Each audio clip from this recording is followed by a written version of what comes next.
Hello and welcome to Attacking Third. We are live on YouTube with reactions to the United States Women's National Team World Cup roster drop. It's official. We know the 23 players who will head to Australia and New Zealand to compete for a fifth World Cup title in the national team program. So make sure you subscribe to us, like this video, and of course, drop us your thoughts on the roster in the chat. You know, we want to hear from you. So let's go.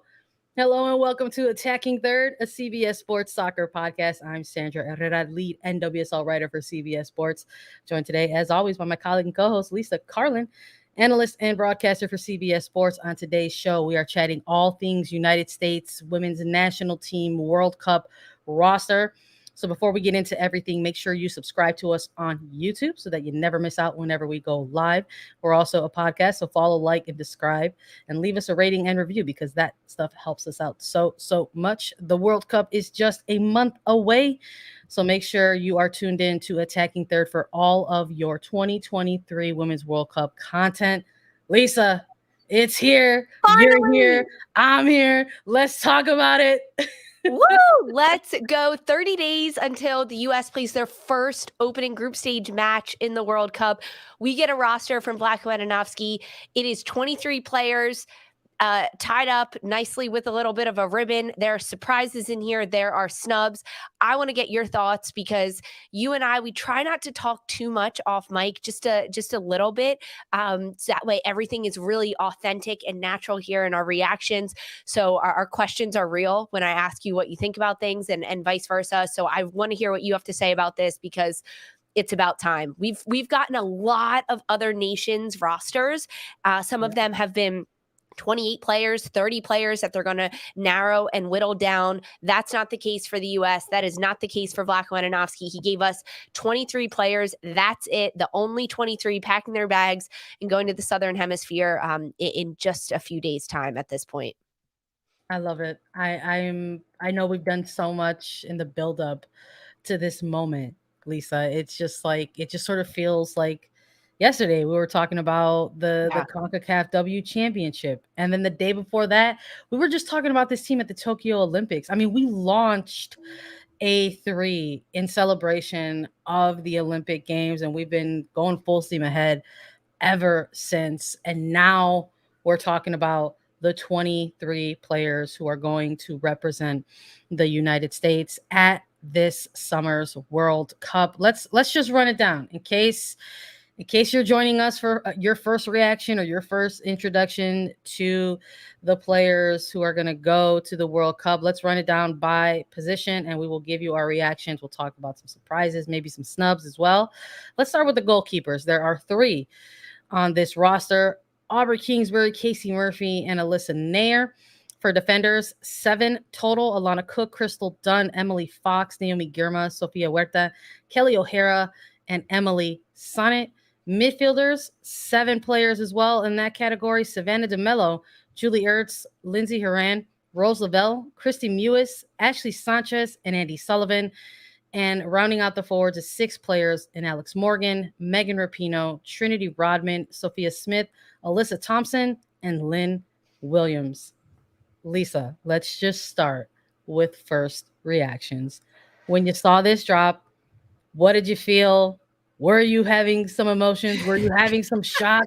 Sandra, Talk us all through it. All of the emotions, any emotion that you can think of, I probably had it reading this roster. I think some of the very first things that jumped out to me is midfielder Savannah DeMello. This is a player that doesn't have a single cap. That hasn't been done where a player is named to a World Cup roster since 2003. I think it was Shannon Box. And now we get Savannah DeMello, who has proven herself week in and week out in the NWSL with Racing Louisville. She's got 5 goals on the year with them. She's already outscored herself from her rookie campaign last year, where she was a finalist for Rookie of the Year. She's been on USWNT's radar, and there is no wonder why. She makes this roster in the midfield. That's one of the biggest things that jumped out to me. And then the next thing is the fact that there's how many defenders there are, right? The fact that it's Alana Cook, Crystal Dunn, Emily Fox, Naomi Girma, Sophia Huerta, Kelly O'Hara, Emily Sonnet. There's only 7 of them as they head into this mix. What does that look like? We know, unfortunately, that Becky Sauerbrunn announced that she would not be available for selection and she would not be going to the World Cup. I thought that would open up different spots, especially in the defensive core, because right now there's only 2 out-and-out center backs in that defender group. We're going to talk about it, but those are the top things I'm going to say that stuck out to me. And then one more, Alyssa Thompson. We got a teenager going down under, 18 years old. She just graduated high school. It's no wonder she's on this roster. Number 1 draft pick. She's been cruising with Angel City in the NWSL. She's gotten call up after call up with Vlatko Andonovski. After Mallory Swanson went down a few months ago with her patellar tendon injury, Alyssa Thompson got called in and she stepped in seamlessly. She's an out-and-out professional. She's making her way onto this roster, and I'm really excited to see it. But those are my top 3 things that jumped out to me. Look, I'm in 100% agreement with you. Shocker there, right? We're have the mind meld going here. It's like, of course, we have like similar reactions to this. I'm thrilled for the young talent in Alyssa Thompson for being named to this roster. I'm incredibly excited for players like Aubrey Kingsbury, Savannah DeMello. You know, these are all players, 3 of 14 who will make their first ever World Cup tournament appearance. And you know, I just I think when you take a moment to kind of settle in to those things and kind of let those numbers hit you, yeah, it makes you, it touches you a little bit, it gets you a little bit in the throat, right in the heart, and you're just kind of like, wow, like this is massive for players. I know, you know, you and I were in on that media availability with Andonovski, and got asked about that. I mean, he said that one of the hardest phone calls you can make and hardest conversations that you can have is to talk to a player about not making the roster. And you know, it's like you're going through in this big wave of emotions where you are talking to players and essentially they're witnessing their dreams coming true. And even for veteran players who are on this roster, whether it's from, you know, O'Hara or Morgan, and having the reaction where you don't get tired of hearing that call or getting that phone call, or how it feels like the first time every single time. It's a wide range of varying emotions. And I think that also includes those unfortunate and difficult phone calls that you have to make to players who don't make this roster. It's tough.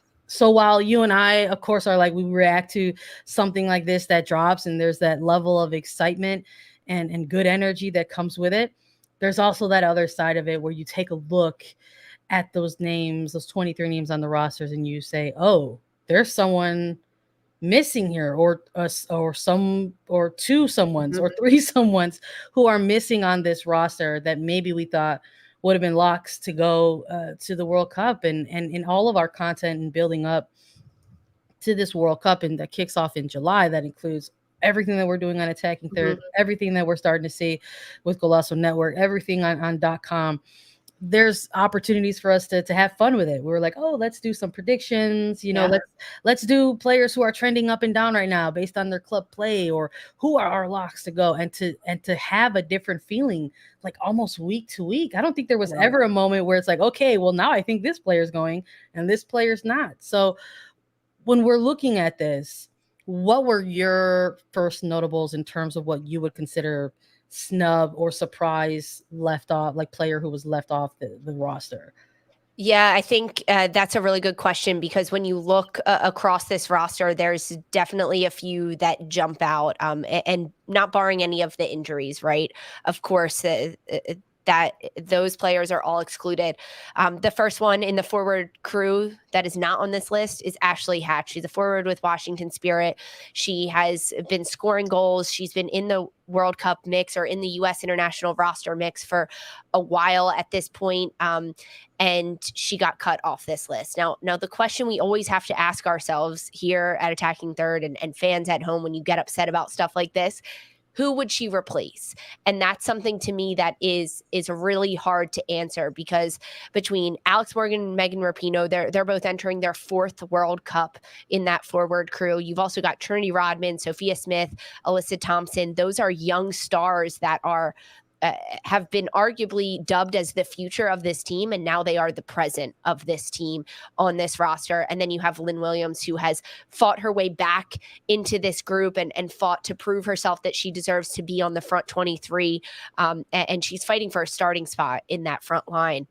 And although Hatch isn't on this roster, I just don't see where the space would have fit in for her. She is definitely a role player. She can come in and be that goal scorer in times of need and tap it in. She's almost got that like Harry Kane-esque about her, where she's at the right place at the right time. She's good with her head, but who would you take off this front line? So that's Ashley Hatch is one of the first ones that jumped out to me. And then as I talked about with the defender crew in this one, there's 7 defenders. And when we learned Becky Sauerbrunn wasn't going to be going, okay, that opens up a center back role. Perhaps we're going to see Tierna Davidson, who has been on the bubble of my U.S. roster. She was missed last year due to an ACL injury, but she's been back playing consistent 90-minute games with Chicago Red Stars.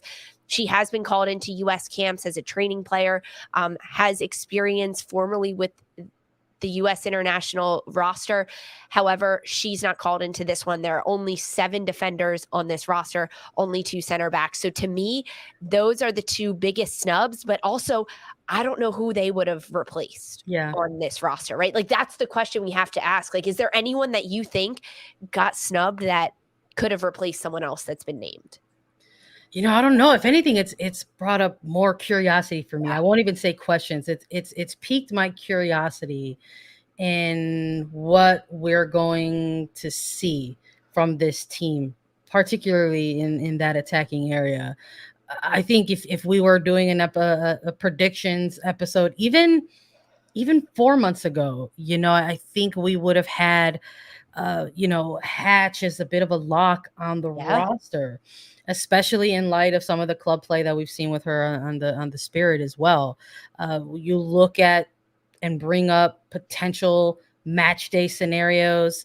If Alex Morgan is ultimately that central number 9, who's a player that you can bring in positionally? And I think folks would automatically assume or say Hatch. I think we look a little further back as well and say, at one point, was that script a little bit flipped? Was Morgan going to be the backup option to a Macario, who would have been within this role a little bit more? So there's all of these changes that have occurred over the span of the last, if we want to go 18 months or last year or so.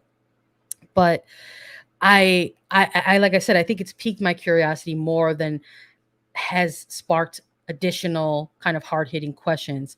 Because when we look at the forwards that are on here, Williams, Morgan, Rapinoe, Smith, Rodman, Thompson, I'm very excited about it. I think there's going to be those difficult or uneasy questions where it's like, okay, you've got some first-time World Cup participants here who are going to take on a big responsibility in that leading attacking role.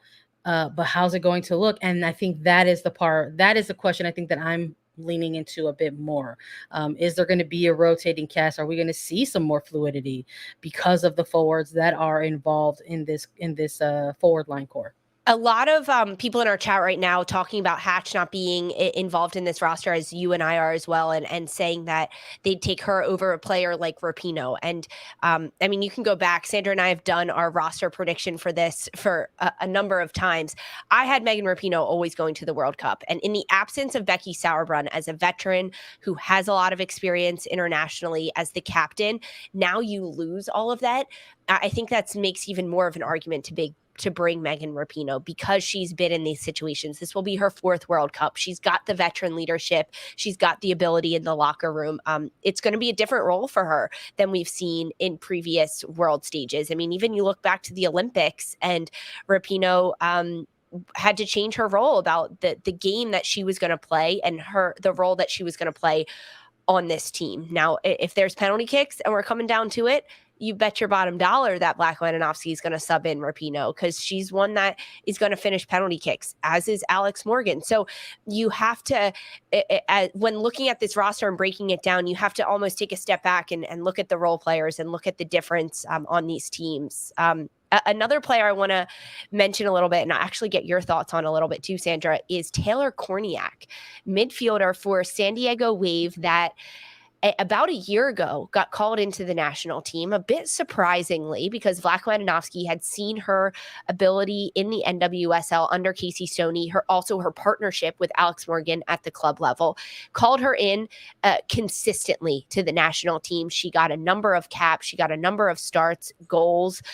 We saw a role for Taylor Korniak in the midfield, and now she's not on this roster. A bit of a surprise. However, she did trail off in her performance level, and she's been dealing with injury this year.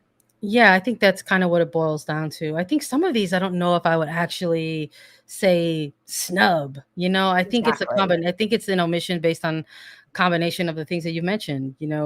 Form and injury, unfortunately, and it's really, I think that part of it is especially tough to kind of Yeah. lean into and think about, because it affects so many players. I think you look at kind of those big type of injuries, and we knew the timelines and the difficult timelines for players to return from, whether it was ACLs to Macario or Press or Davison, I think at this point, and we'll probably talk about this Yeah. as well. But those are the things that I'm looking at. So with Korniak specifically, to have had a lot of time with this team, because let's not act like she hasn't been involved in camps for at least the better part of a year.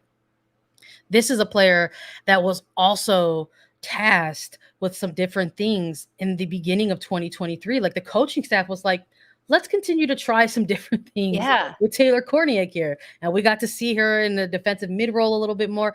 Those are things that could perhaps sort of signal that you want to try to continue to work with and invest in a player in a build up to a World Cup. And then we get club play.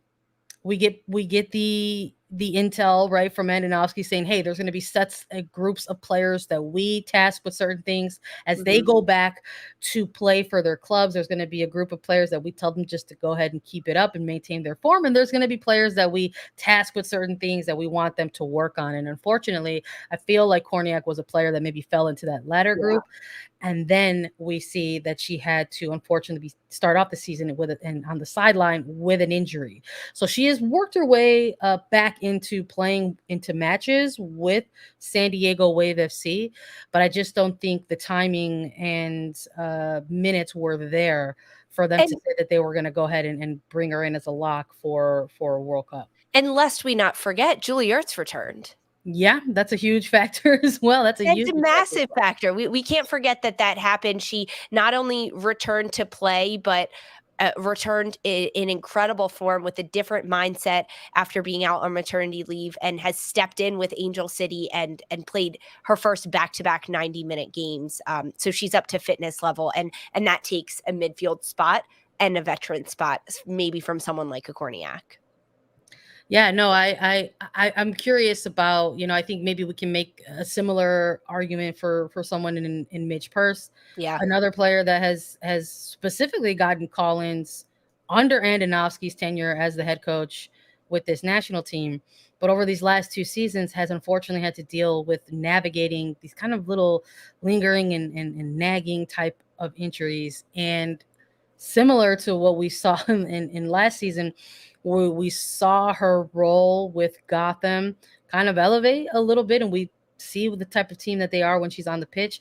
And unfortunately, she's had to have a more limited role, again, due to injuries. So watching this player, not be able to go out there and essentially continue to make a case to crack a roster is tough. And I think there's a number of players, I think, who are missing from this final 23 player roster that we can look at and say it's a combination of these factors. Right. And 23 is the smallest roster we have seen Blacko put together in a very long time. It's been 26. It's been 28. We've seen much higher numbers. And when you have to whittle it down, unfortunately, that means some names can't make it. And a lot of times when it comes down to those really, really small margins, it can be things off the pitch. It can be their experience. It can be their health. There are so many different factors that come into it. Just unfortunately, that it's not just like how you play on the pitch, because we are dealing with the elite of the elite, the 0.1% of the athletes in the world that Black-Wettanowski gets to choose from.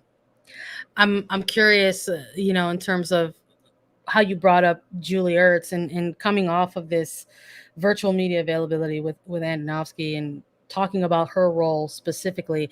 I think that, again, my curiosity is piqued. There's a lot of players on this roster that I think were selected with intent to shift throughout the duration of the tournament in various positions on the pitch. I'm very curious to It see is a how that's going to look out. very long tournament. Yes. Fans have to remember that their group stage in Group E is with 2 debutantes, Vietnam and Portugal, and then they're going up against Netherlands, the 2019 runners-up, the semifinals.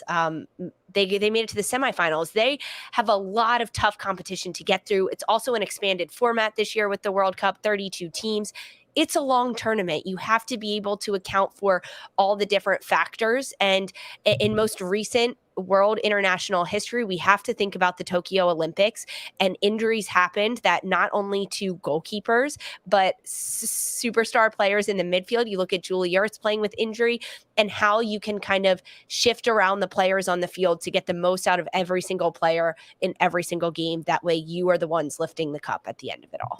Yeah, and hearing Andonovsky allude to Ertz possibly being one of those players. This is someone who has played at the World Cup level, who has not been a stranger to playing in multiple positions. I mean, in that 2015 World Cup, was one of those debutante players and was tasked with playing the center back role. And then we saw in 2019 she was the answer to many of their problems in that defensive mid role during that tournament. So the fact that there's been some conversation about her ability to shift higher, lower on this pitch, I think was a little bit of a telling sign, and perhaps a little bit of an indicator and reveal into how they made the selections for this roster. Because I know with the announcement of Becky Sauerbrunn not being there, it set a lot of things in motion, and I think people were curious about who was going to get selected to the defender core of this team. And we do not see Tierna Davidson, nor do we see Casey Kruger. Big shock for you, or understandable, or massive snub? How are you feeling about these two not being on the roster? Yeah, I think, as I mentioned, with Becky Sauerbrunn initially being out due to injury, my gut reaction was, okay, Tierna Davidson's going to be in there. However, Tierna Davidson wasn't on my prelim roster to make it. She was one of my bubble players just because she hasn't gotten back up to form. There's a little bit of inconsistencies, and coming back from an injury is difficult, let alone an ACL injury is tremendously difficult. And for her to try to continue to work back in that, I just think there was a lot of inconsistencies from Davidson's play. And frankly, Black-Wettanowski chose not to take another defender. Instead, he chose to keep his 7 defenders that he had, with his 6 forwards and his 7 midfielders. And I like that decision. As you mentioned, you have to look between the lines. When you have someone like a Julie Ertz who has slotted into that back line as a center back, that's what you're looking at. The versatility of an Ertz to be able to play in the 6, in the center back role, whatever that may be. And you have to look at the center backs that were named to this roster.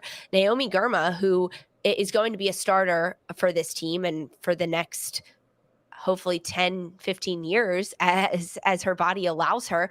She is the future of this center back team. She deserves this chance, and she was always going to be in that center back. And then you look at Alana Cook, another young player who has experience there.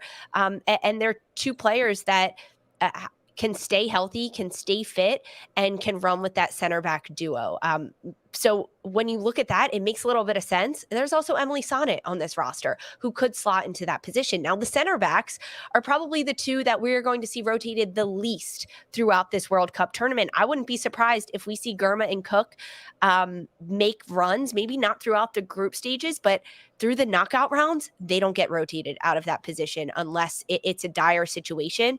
And then that's where we see Ertz get rotated in. But that's, I think, in my mind, it's a smart decision not to bring Davidson and to bring Ertz instead. Well, they brought Sonnet Is that Yeah. the player that you rotate into No. this? I'm gonna give you another one. You're the coach. No.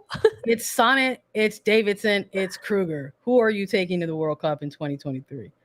Well, I mean, he's already taking Sonnet. Yeah, It's I see his understanding for taking yes, Sonnet because she can play in the outside back and she can play the center back. And heck, we've seen her play the 6, the defensive midfield role for Laura Harvey and OL Reign over the last several months for club play. And maybe that was a conversation, right? We don't know what yeah, happened between player and coach. And there has been plenty of conversations between them, and Black Leninowski is pretty transparent with his players about what he wants to see from them and working with their club coaches to make sure that's executed. If not in games, then there are situations in training where the players are put into those positions. And maybe that was a request from Black Leninowski. Hey, can we see Emily Sonnet in the defensive 6 role just to give her a yeah, little bit more of that versatility? I get why he chose yeah. Sonnet. I do, because she can play at least 2 roles, outside back, center back, and potentially a third in the midfield. Yeah, I mean that's all where we've seen her, Yeah. right? And for OL Reign and in club play in these first 2.5-ish months of league play and in the NWSL, she's been a defensive midfielder for OL Reign. That is where she has played. I think for Chicago, we've typically seen Davidson in that center back role, specifically within these last handful of games in her return from an ACL. But Casey Kruger is one of those other versatile backs. I think for me, that was probably one of the more surprising omissions from this roster, because I think you look back to 2019 and how close she was to making that roster back then. And then now you sort of see her return from maternity leave and just kind of have a short window to build up from, right? We're talking just league play and one international window with the team in the build up to this World Cup. But someone who at this point in her career has literally played every position along a back line, whether it's within a 3-back or a 4-back. So I think I was curious about the omission for Kruger as well. I think if you're looking for someone to try to fulfill a purely defensive back type of role, whether it is as your left or right back or within either of those left or right center back positions. But again, more curiosities peaked for me on these 23 players versus actual questions, because I'm in agreement with you as well as what you touched on with Emily Sonnet. It wasn't just about a outside back role or a center back role. Perhaps this is a player that you slot up in a defensive mid role if needed. So maybe that's the final indicator. That was the final indicator for the coaching staff to say Yeah. this is the player that we're going to roll with and take. So I love it. The chat is active today. Shout out to everyone joining us. We love hearing from you and seeing your reaction alongside of us as well. But stick with us because we got more to talk about. We're going to chat some more after a quick break. You gonna start the engine sometime soon, Erica?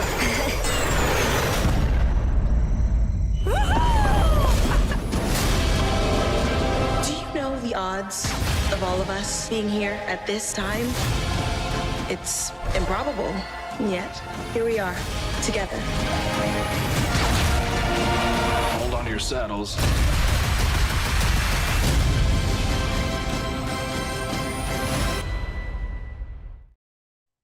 All right, let's keep chatting about the 23-player roster for the United States women's national team who will go and represent USA in the upcoming World Cup. Ahead of the roster dropping, we got some news, pretty big news around Becky Sauerbrunn, the team captain herself. It was initially reported out of The Athletic that she would miss the upcoming World Cup due to a lingering foot injury. Becky Sauerbrunn eventually releasing a statement of her own, confirming those reports and how heartbroken she was, but ended her statement by trying to go ahead and show support for her team and egg them on to go and win a 5th World Cup. So, lots of questions, I think, out of this bit of news. We see today, almost a week later, several days out from this news being reported, that the impact that Becky Sauerbrunn has on a team and teammates and within the locker room is next tier, Yeah. next level, out of this world, incomparable. Okay? Because here we are, days later, with an official roster drop that people knew, including teammates, know that Becky Sauerbrunn is not going to be on this roster. And Andonovski and a handful of players who were made available to media today fielded a lot of questions about the absence of Becky Sauerbrunn and just continued to reiterate, her absence and the significance of that. But I think there's also those question marks around, well, who's going to be the captain?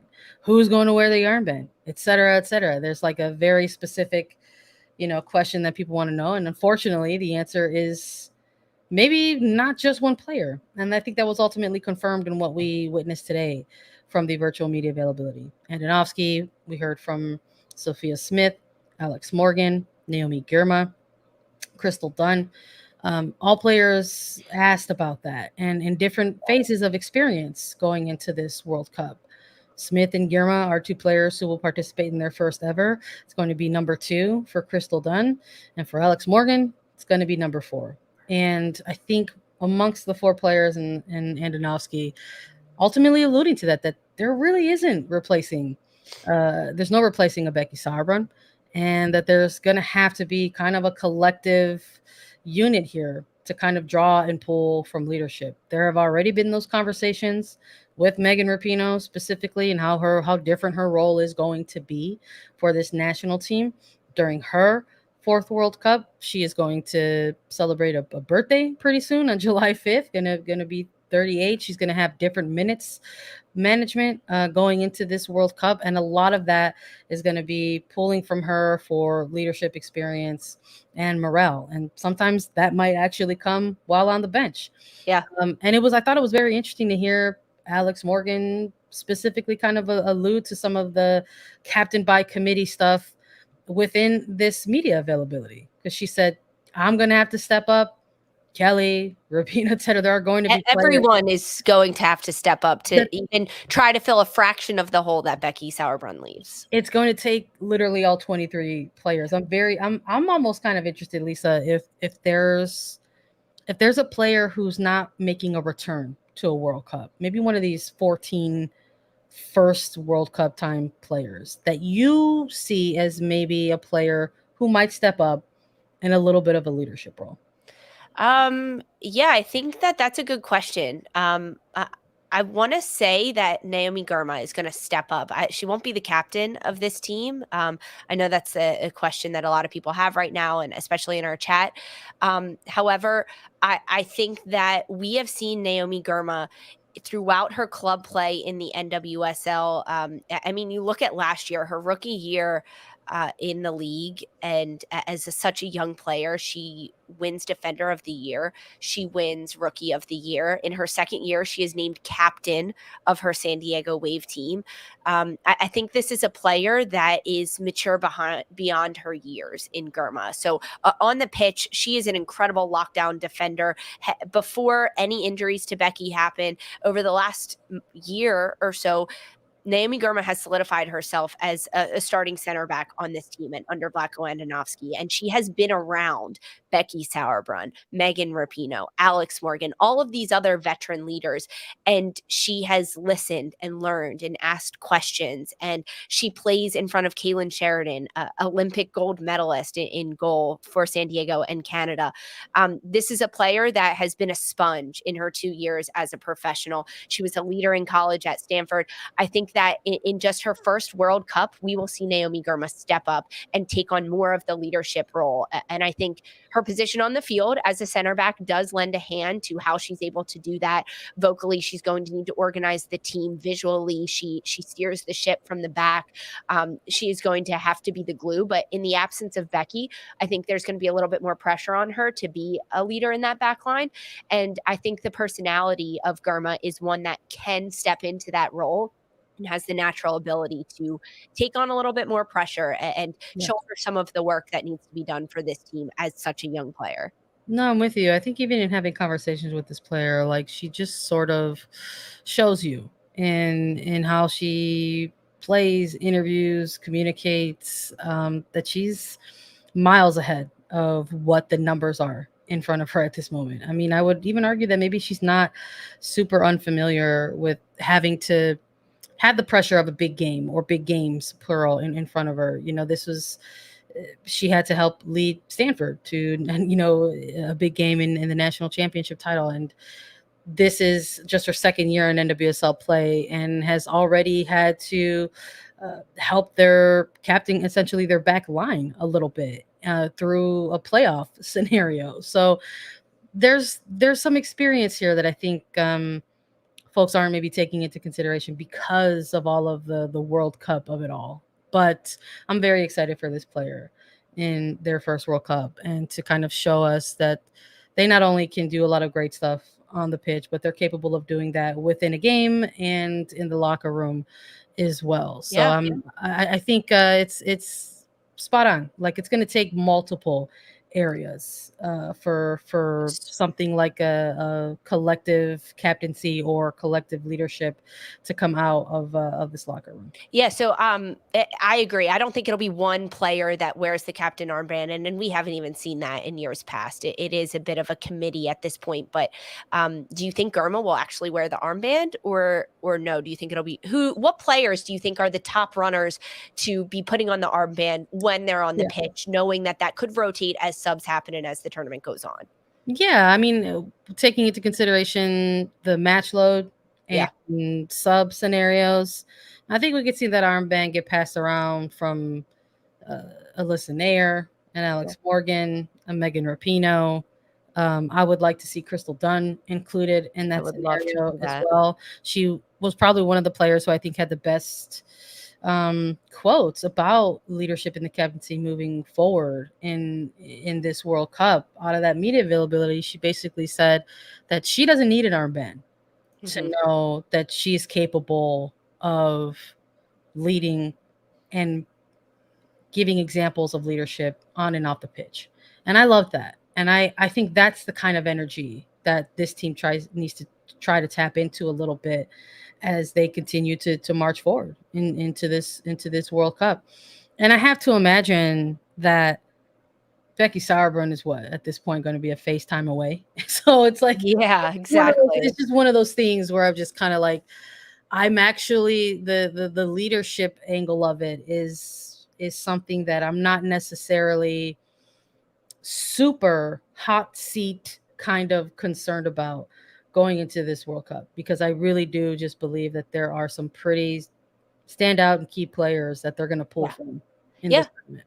I agree. I think I echo that with Morgan, Nair, Dunn. I would love to see Dunn wear it at some point. I think Lindsay Horan, I'm going to throw her name in there as well.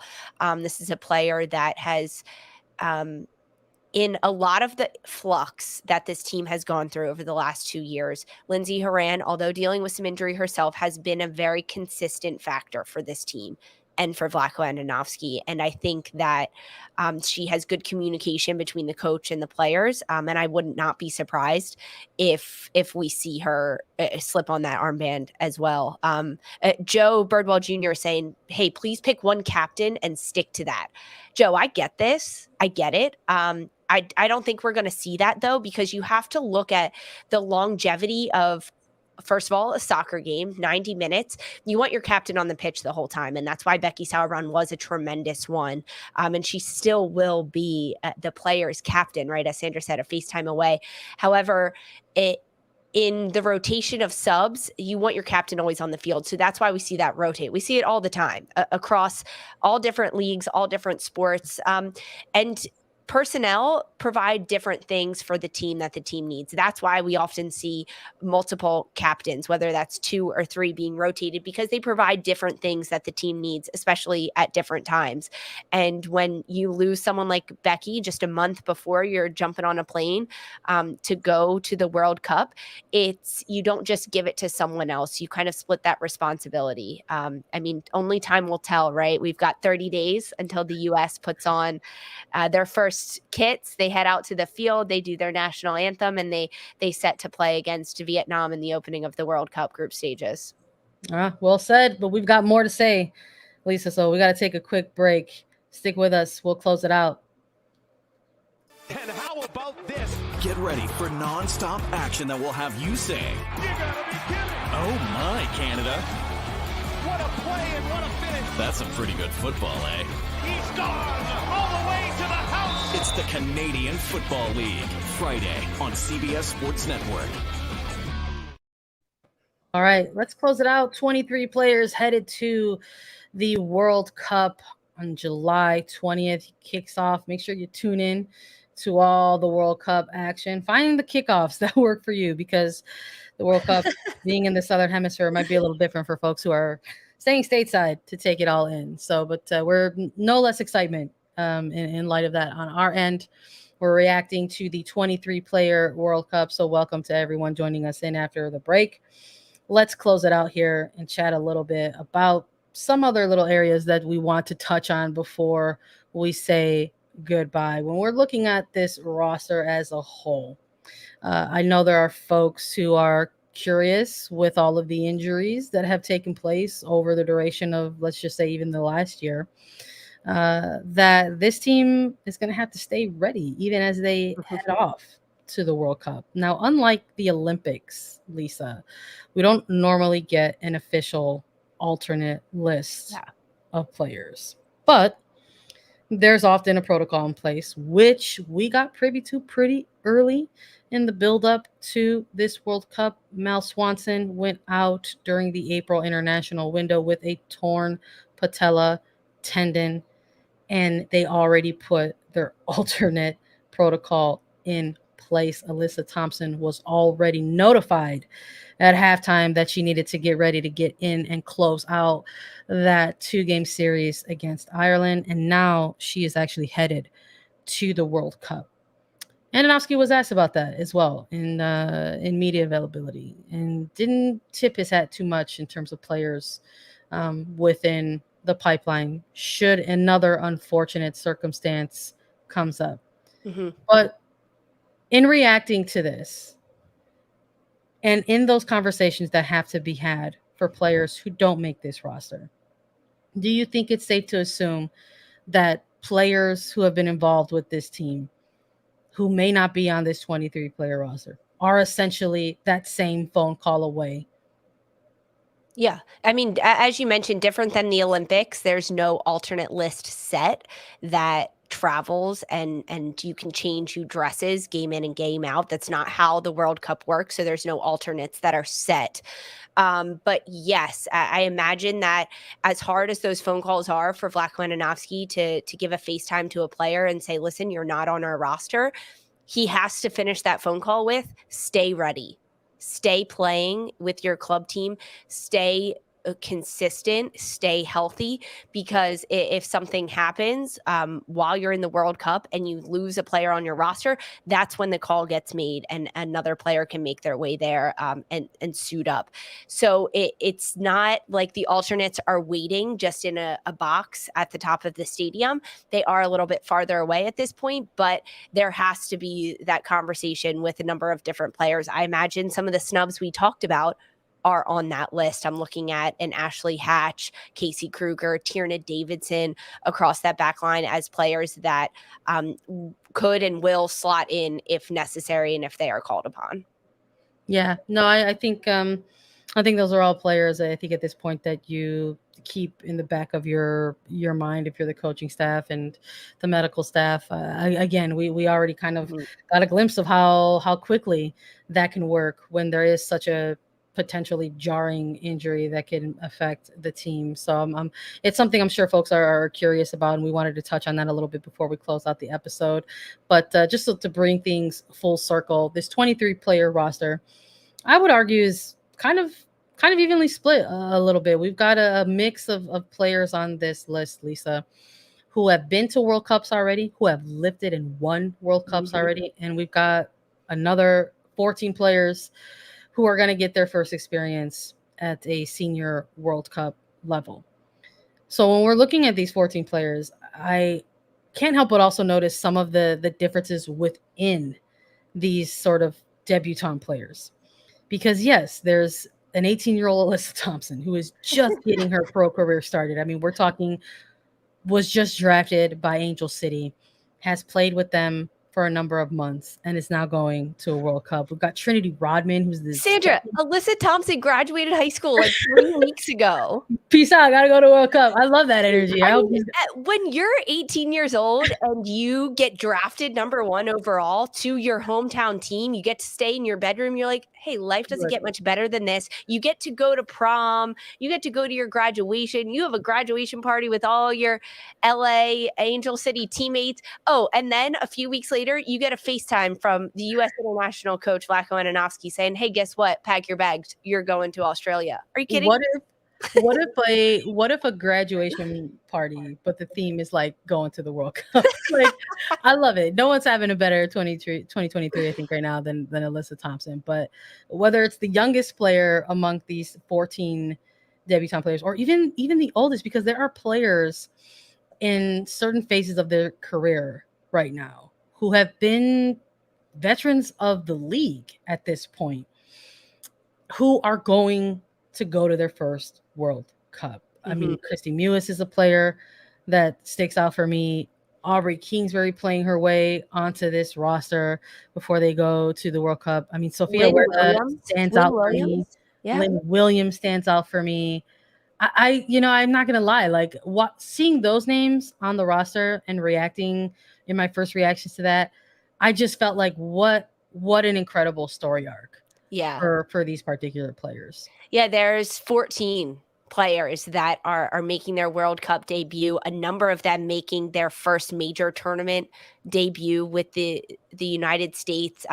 What an honor. I mean, they've worked so hard. You think about it and talk about it. I had the pleasure of chatting with Sophia Huerta earlier this morning, right after her name was announced to be on this U.S. roster. And she called herself out. She was like, listen, I am 30 years old. She was like, I never thought it was possible. And she let me know that people are in her Twitter DMs and they're shouting at her at social media saying that you can't do it. You're too old. You can't make it. And she's found herself on this roster. And I don't mean that lightly. She has worked her tail off to get back on this roster. And when you look at the journey that some of these players have gone on, we just touched on Alyssa Thompson, one that was playing with boys teams just a year ago in high school, just graduated. She's 18 years old and she's found herself here. Her journey looks very different than someone like a Lynn Williams, who also just turned 30 years old. Sophia Huerta, 30 years old, who have been chasing this dream and trying, knocking on the door. When you look at the career and the journey of a player like defender Sophia Huerta, she was in national team camps consistently through leading up to the 2019 World Cup.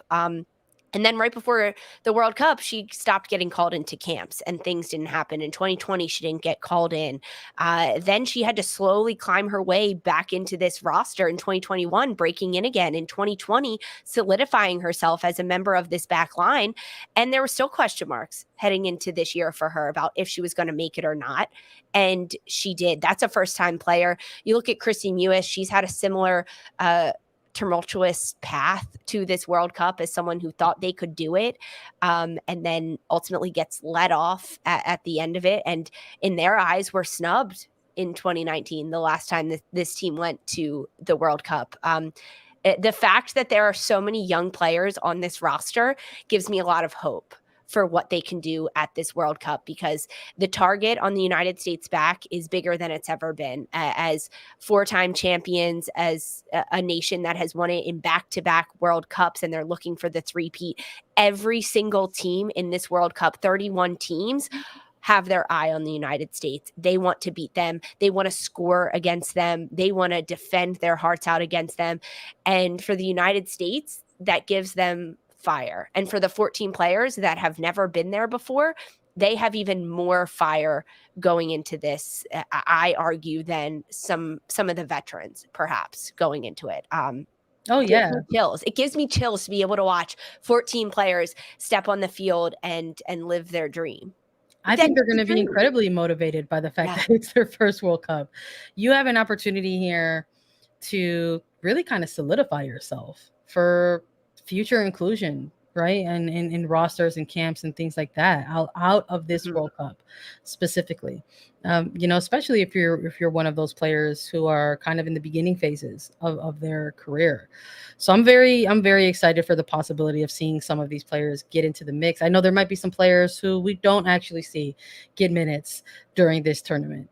When you look across the board of the players of the 14 who will participate in their first official World Cup, it's Casey Murphy as a goalkeeper, Aubrey Kingsbury as a goalkeeper, Alana Cook, Emily Fox, Naomi Girma, Sofia Huerta as defenders, Savannah DeMello, Kristen Mewes, Ashley Sanchez, Andy Sullivan as midfielders, and Trinity Rodman, Sophia Smith, Alyssa Thompson, and Lynn Williams as forwards. And I think even within those 14 names, you can look at them and say there's probably going to be some players within this 14 who do get minutes and get games, and maybe there will be some who don't. So I think there's still that kind of thing to pay attention to and look at moving forward. I mean, I know folks are, again, we started out this episode talking about how thrilled we were for some of these first-time players and their inclusion on the roster. But even in someone like Savannah DeMello with her outstanding play in club right now, actually doesn't have a cap with his national team. And if she plays even just a single minute of a stoppage time game, she's going to earn her first cap in a World Cup. It's wild to even think about. But it's no less exciting for me. And honestly, I want to see this national team lean into that a little bit. There's been so much chatter in the build up to the World Cup, Lisa, about this United States team. They're not the same. They're not who they were in 2019. Of course not. Things happen. And you know what? I think when you have 14 players where you don't know a whole lot about, that's a bit of an X factor, and other teams should be scared of that. And this is not the same team from 2019, and frankly, it shouldn't be. I'm glad it is not the same team as 2019 because the world of women's football has changed. The tournament has changed, right? It's expanded to 32 teams. Everything is different, and to bring 14 players that have a fresh slate at this stage, at this level, that have dreamed about this their whole lives, that is magic. We talked about in previous episodes the debutantes going, the nations that are first timers in the World Cup. You look at Group E, there's Portugal, there's Vietnam. These are technically debutantes, these 14 players. And that magic is something that is going to just be electric and contagious for this U.S. national team. And then you look at the other 9 players that have the experience and that have the leadership. It's such a perfect blend of youth and experience that Vlatko Andonovski has pulled together. I'm here for it. You're here for it. We're excited about it. And of course, we're going to have more to chat about in the build up to the World Cup. We now have the roster, 23 players who we know are going to go and compete for that 5th star for that 3rd consecutive title. Bring it home. Bring it home. You want to see it? We would love to see it because we got to cover it moving forward. We're going to have more down the pipeline for everyone in the build up to the World Cup. There is still a send-off match that this team is going to participate in. You can catch it on July 9th. It is going to be against Wales, their final game before they head off to New Zealand. And there they will kick off their group stage. Game 1, July 21st against Vietnam. Game 2 against the Netherlands on July 26th. And they will close out their group stage against Portugal on August 1st. So Auckland, Wellington, Auckland. It's a tour of New Zealand. And then hopefully we'll get to see where this team lands in knockout rounds. And of course, we're going to be there along the way to cover it all for you on Attacking Third. But that's a wrap today and our reaction to the 23 player roster. Thanks everyone for joining us and listening to Attacking Third. Download, follow, and listen to us anywhere you get your podcast. You can watch us too, so make sure you subscribe on YouTube to get alerts for whenever we go live at youtube.com/Attacking Third. The World Cup is just a month away, so be sure to follow Attacking Third for all your international World Cup news, and we'll be back with more this week. Stay tuned. For Sandra Herrera and Lisa Carlin, this was Attacking Third.